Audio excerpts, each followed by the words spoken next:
Ya, vamos a empezar a hablar del primer punto del cedulario de Derecho Procesal 1, que es las generalidades.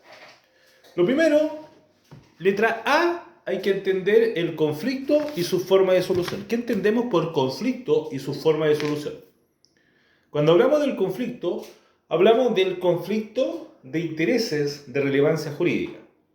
Y este conflicto de interés de relevancia jurídica se va a presentar cuando por una acción u omisión de un sujeto se produce un quebrantamiento del ordenamiento jurídico, una violación del ordenamiento jurídico. Y en dicho efecto, el ordenamiento jurídico tiene que solucionarlo para recuperar la paz social que ha sido alterada. El nombre que recibe ese conflicto de interés de relevancia jurídica se llama litigio. Y el litigio es un conflicto intersubjetivo de intereses que se presenta cuando hay una discrepancia entre dos sujetos. Ese es el litigio. Dicho eso, ahora entramos a analizar el concepto de derecho procesal. Y acá vamos a entregar varios conceptos. Primero, derecho procesal. El primer concepto es del profesor Darío Benavente, que señala que el derecho procesal es aquella rama del derecho que regula la forma, o bien digo, el derecho procesal es aquella rama que regula de forma solemne la forma en cómo se proponen, discuten y resuelven las cuestiones sometidas a los tribunales. Ese es el profesor Benavente. El profesor Alessandri, por su parte, señala que el derecho procesal es el conjunto de reglas referente a la organización, atribuciones de los tribunales, a la forma de hacer valer las acciones en los juicios y la manera de solicitar a los tribunales su intervención en los actos de jurisdicción voluntaria. Y un tercer concepto de derecho procesal podemos señalar que es aquella rama del derecho que regula los medios de solución de los conflictos y especialmente del debido proceso. ¿Cuál es el concepto que me gusta a mí? Es del profesor Alessandri, que señala que el derecho procesal es aquella rama del derecho público que estudia la organización, funciones y atribuciones de los tribunales y a las reglas a las que están sometidos las personas que plantean su asunto al conocimiento del tribunal. ¿Ya? Dicho eso, podemos clasificar el derecho procesal en doctrina en dos grandes áreas. En primer lugar, letra A, tenemos el derecho procesal orgánico y letra B, tenemos el derecho procesal funcional. El derecho procesal orgánico, como concepto, podemos señalar que es aquel en que se aborda el estudio de las normas referente a la función jurisdiccional, a la competencia, organización, funciones y atribuciones de los tribunales de justicia y los auxiliares de la administración de justicia. Otros dicen que el derecho procesal orgánico es aquel conjunto orgánico que regula las normas referente a la función jurisdiccional, competencia, organización, funciones y atribuciones y los auxiliares de la administración de justicia. El concepto es básicamente el mismo, difieren ciertas cosas. Y las principales normas de derecho procesal orgánico son la Constitución Política de la República, número 1, y número 2, el Código Orgánico de Tribunales, porque es el que establece toda la organización, la estructura orgánica del Poder Judicial, cómo funciona el Poder Judicial. En cuanto a la competencia, organización, funciones y atribuciones y los auxiliares, está regulado en el Código Orgánico de Tribunales. Por su parte, el derecho procesal funcional, en él se aborda el estudio de los diversos procedimientos establecidos en materia civil y penal y los recursos contemplados dentro de ellos a fin de resolver las controversias sometidas a la decisión jurisdiccional, mediante la dictación de una sentencia con eficacia de cosa juzgada. Las principales normas de derecho procesal funcional las encontramos en la Constitución Política, particularmente en lo que es el debido proceso, la acción de protección, la acción de amparo, la libertad personal y la seguridad individual. Eso es la Constitución, entre otras. Número 2, Código de Procedimiento Civil, que regula todo lo que es la tramitación del juicio ordinario, juicio ejecutivo, juicio sumario, entre otros. Código Procesal Penal, que establece el procedimiento ordinario y criminal, los procedimientos especiales, abreviado, simplificado y monitorio, y de acción penal privada, entre otros, y además el sistema inquisitivo, el Código de Procedimiento Penal. Todos estos cuerpos normativos establecen lo que es el derecho procesal funcional. Entonces, la diferencia entre el derecho procesal orgánico y funcional es: el derecho procesal orgánico se aboca al estudio de la organización, funciones y atribuciones de los tribunales, mientras que el derecho procesal funcional se encarga de estudiar los distintos procedimientos establecidos tanto en materia civil y penal y los recursos establecidos para impugnar una eventual resolución judicial. Ahora, sigamos analizando. Habíamos dicho entonces que las principales normas de derecho procesal están en la Constitución, en el Código Orgánico y en los códigos de procedimiento. Ahora, ¿cuál es la importancia del derecho procesal orgánico? Y la importancia del derecho procesal orgánico radica en que regula la forma en cómo se va a resolver un conflicto aplicando las normas del debido proceso. ¿Y qué es el debido proceso? Puede salir acá. ¿Qué es el debido proceso? El debido proceso es un principio fundante del derecho procesal, el cual establece que tanto las causas civiles y criminales se deben tramitar de acuerdo a las normas de un procedimiento racional y justo. Repito, el debido proceso constituye un principio fundante del derecho procesal, el cual establece que tanto las causas civiles y criminales se deben tramitar de acuerdo a las normas de un racional y justo procedimiento. Ahora, vamos con las características del derecho procesal en general. ¿Cuál es la primera característica del derecho procesal? La primera característica del derecho procesal es, número uno, pertenece al derecho público.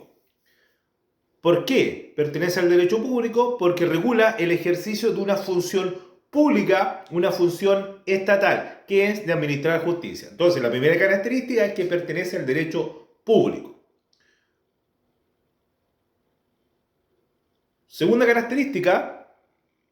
La segunda característica del derecho procesal en general es que en cuanto a las normas que lo rigen, se dice que las normas que lo rigen, como segunda característica, son de orden público. O sea, son de orden público porque son de carácter irrenunciable, por eso son de orden público. Y además, los afectados no pueden disponer de los derechos y obligaciones que se encuentran establecidas en ella. Por eso que se dice de orden público, porque son irrenunciables y los afectados no pueden disponer de ella. Y además, al ser de orden público, se puede clasificar en tres tipos. Número uno, leyes de organización de los tribunales. Las leyes de organización de los tribunales son de orden público, o sea, son irrenunciables e indisponibles por los particulares. Número dos, las leyes de competencia absoluta. También son de orden público, indisponibles e irrenunciables por los particulares. Y también tenemos las leyes de competencia relativa que son de orden privado. Y al ser de orden privado es renunciable. Y además procede prórroga de la competencia.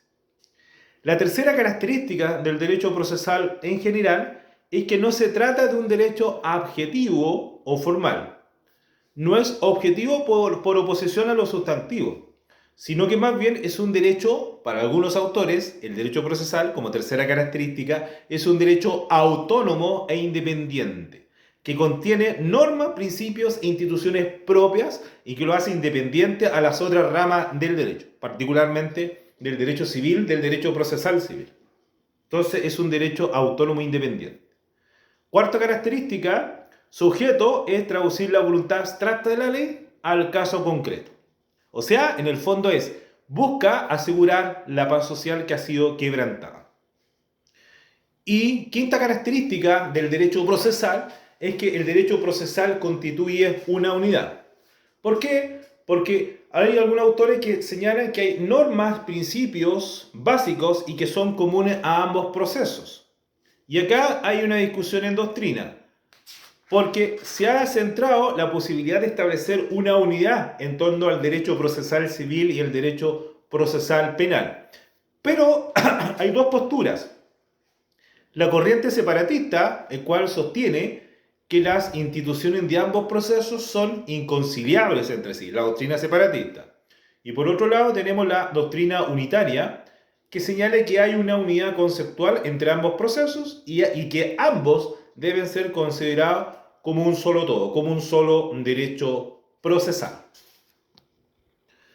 Esas son las características del derecho procesal. Ahora sigamos analizando el punto número 2, las fuentes del derecho procesal. ¿Qué son las fuentes del derecho procesal? Las fuentes del derecho procesal se clasifican en dos, fuentes directas y fuentes indirectas. Vamos en primer lugar con las fuentes indirectas. ¿Qué son las fuentes indirectas? Las fuentes indirectas son aquellos hechos o actos de carácter jurídico que constituyen fuente del derecho procesal en la medida que determinen el contenido, evolución, interpretación y aplicación de la norma procesal. Repito, las fuentes indirectas son aquellos hechos o actos jurídicos que constituyen fuente del derecho procesal en la medida que determinen el contenido, evolución, interpretación y aplicación de la norma procesal. Y dentro de las fuentes indirectas encontramos la siguiente. Número 1, la jurisprudencia. ¿Qué es la jurisprudencia? La jurisprudencia es importante porque, de acuerdo al artículo 3 del Código Civil, constituye un pilar fundamental del derecho procesal. Recordemos el artículo 3 del Código Civil que señala que las sentencias judiciales solo tienen fuerza obligatoria respecto a las causas que actualmente se pronunciaron. Entonces, las sentencias judiciales, en virtud de lo que señala la jurisprudencia, es que solo tienen fuerza obligatoria respecto a las causas que actualmente se pronunciaron. O sea, tienen efecto inter partes.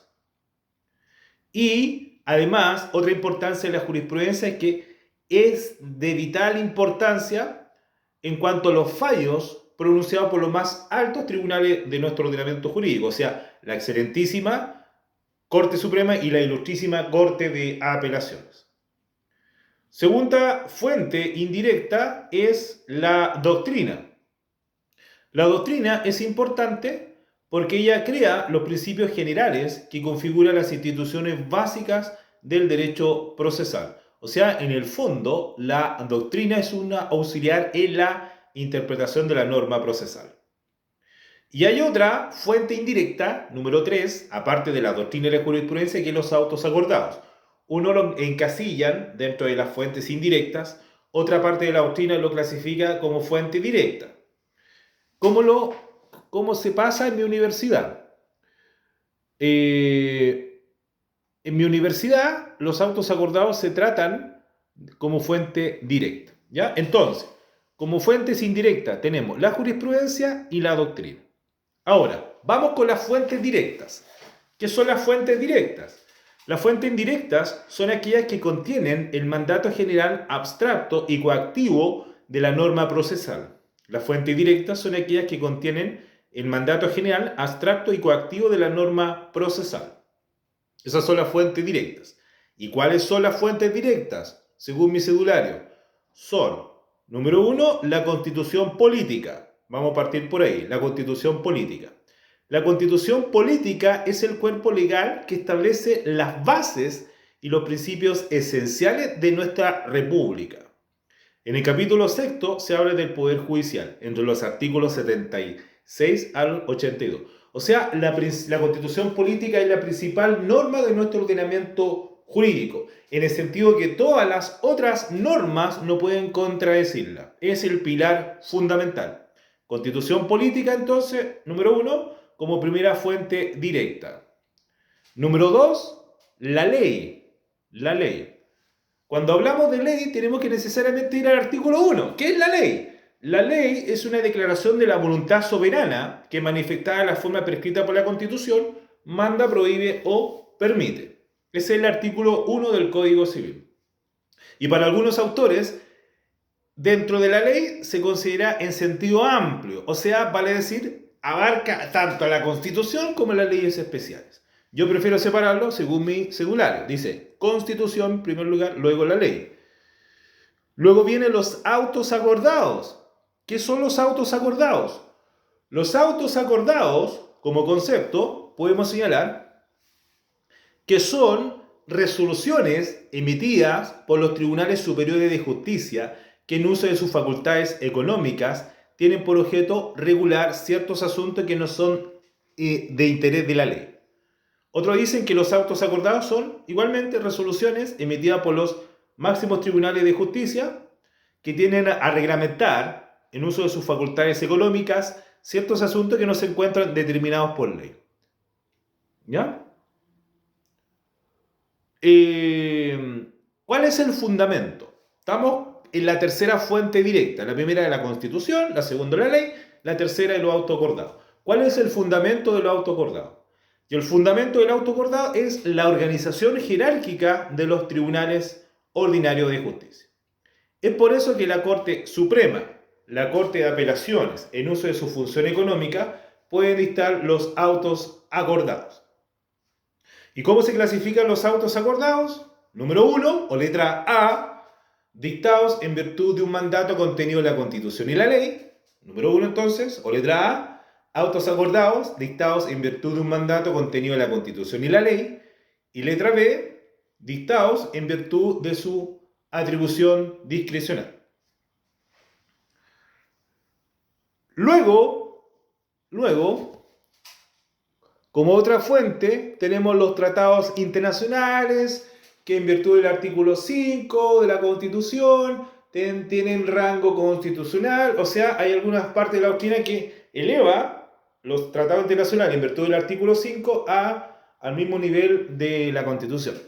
No lo preguntan tanto, pero sale en mi cédula. ¿Ya? Eso. Ahora, ¿cuáles son, para ir terminando esta parte, cuál es la relación del derecho procesal con las otras ramas del derecho? Y la relación es, letra A, con el derecho constitucional. ¿Cómo se relaciona el derecho procesal con el derecho constitucional? Sencillo. Tanto el derecho procesal como el derecho constitucional regulan el funcionamiento del Poder Judicial. La Constitución le dedica, creo que un capítulo en el título 6 de la Constitución Política, regula, a partir del artículo 76 al artículo 82 de la Constitución, el Poder Judicial. Entonces, la relación entre el derecho procesal y el derecho constitucional es que ambas regulan el funcionamiento del Poder Judicial. Letra B. ¿Cómo se relaciona el derecho procesal con el derecho civil? Sencillo. El derecho civil con el derecho procesal es que es el instrumento para el ejercicio de los derechos. O sea, el derecho civil establece el derecho y el derecho procesal es el instrumento para que se ejerza ese derecho. ¿Ya? Luego tenemos el derecho procesal con el derecho penal. Hay una relación directa particularmente con el derecho procesal penal. ¿Ya? Esto es lo más importante. Luego tenemos que empezar a hablar de la ley procesal. ¿Qué es la ley procesal? La ley procesal, como concepto, podemos señalar que la ley procesal es aquella que regula los modos y condiciones de actuación de la ley en el proceso, así como la relación procesal. La ley procesal es aquella que regula los modos y condiciones de actuación de la ley en el proceso, así como la relación procesal. Y acá hay que distinguir. Tenemos efecto de la ley procesal, letra A, en el tiempo, y letra B, efecto de la ley procesal en el espacio. Vamos con la ley procesal en el tiempo. Una ley procesal en el tiempo dice relación que ésta se va a aplicar a hechos ya consumados durante el tiempo que efectivamente haya entrado en vigor. Pero ojo acá, que no todos los hechos son instantáneos, sino que hay actos sucesivos cuyo desenvolvimiento, por así decirlo, demora un largo tiempo. Así entonces, cuando hablamos de ley procesal en el tiempo, en nuestro ordenamiento jurídico, la regla general es la irretroactividad, fundado en el artículo 19, número 3 de la Constitución Política, artículo 9 del Código Civil y artículo 18 del Código Penal, que se refiere a la ley pro imputado. Ahora, acá hay que distinguir. ¿Cuál es la naturaleza jurídica de las leyes procesales? Y aquí estamos. Número 1, las leyes referentes. Número 1, a la ley de organización va a regir de inmediato. Número 2, la ley de competencia absoluta también rige de inmediato. la ley de competencia relativa, es necesario primero observar si existe prórroga de la competencia acordado por las partes. En caso de que no exista acuerdo, rige de inmediato. Y la ley de procedimiento, las actuaciones realizadas bajo la antigua ley, deben respetarse siempre y cuando exista una nueva ley. Eso es en cuanto a la ley procesal en el tiempo. Pero ojo acá. Acá hay que referirse a un tema muy importante. ¿Y cuál es el estado en que se encuentra el juicio al dictarse la nueva ley? Y acá hay que distinguir tres cosas. Letra A. El proceso se encuentra terminado al dictarse la nueva ley. Letra B. El proceso no se encuentra iniciado al dictarse la nueva ley. Y letra C. El proceso se encuentra en tramitación y pendiente de resolución al dictarse la nueva ley. Vamos con el primer caso, letra A. El proceso se encuentra terminado al dictarse la nueva ley. ¿Qué quiere decir esto? Que los procesos terminados son inamovibles y no pueden ser afectados por la nueva ley, por lo que emana del artículo 76 de la Constitución y no del Código Civil. Los procesos terminados son inamovibles. Letra B. El proceso no se encuentra iniciado al dictarse la nueva ley. La nueva ley procesal rige in actum. Es decir, la nueva ley tiene efectos inmediatos. Y letra C, el proceso se encuentra en tramitación y pendiente de resolución. Como principio, todo lo que se realizó durante la vigencia de la antigua ley se mantiene firme. Los actos con posterioridad a esta se deben sujetar a esto. ¿Ya? Y, para ir terminando esta primera parte, la ley procesal en el espacio. Una ley es territorial cuando se aplica dentro de los límites geográficos del territorio de un Estado a todos los que habitan en él. Sin embargo, por las múltiples relaciones entre los Estados, el principio de territorialidad debe necesariamente atenuarse. ¿Ya? Eso es en cuanto a la primera parte del cedulario. Generalidades, concepto de derecho procesal, característica, clasificación, contenido, las fuentes y los efectos de la ley procesal. Ahora pasamos a estudiar en el video número 2 las formas de resolución de conflictos.